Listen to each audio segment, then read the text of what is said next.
Joseph Ratzinger's work at the Congregation for the Doctrine of the Faith earned him a reputation as a rigid man, something far from the truth according to Dr. Luca Caruso, who works at the Ratzinger Foundation. In order to better understand Pope Benedict XVI's thought, Dr. Caruso collected a few of the Pope Emeritus's texts and put them in a book called God is Always New. He says a fundamental aspect of the Pope Emeritus's theology is that faith is not a set of rigid doctrines, but a path to follow. It is not a deposit of revealed truth, but it is a dialogue with God that through prayer and through seeking the face of God will last for a lifetime because God is always new in his infiniteness. This is one of the thoughts given in the volume. Dr. Caruso is an expert on the Pope Emeritus's thought.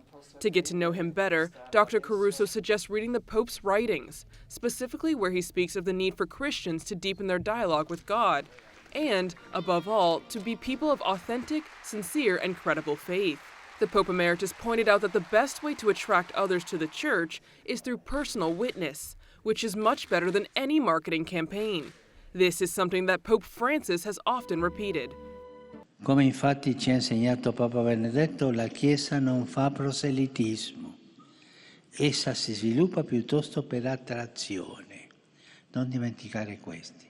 C'è poi il tema della santità. Then there is the theme of holiness with the invitation for every man to be a small tile in the great mosaic that God is composing in history, and from which at the end of time his face will appear, a face of mercy and hope.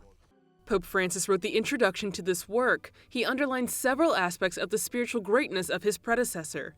Among others, he points out Pope Benedict XVI's love for art, which he describes as a reflection of God's beauty.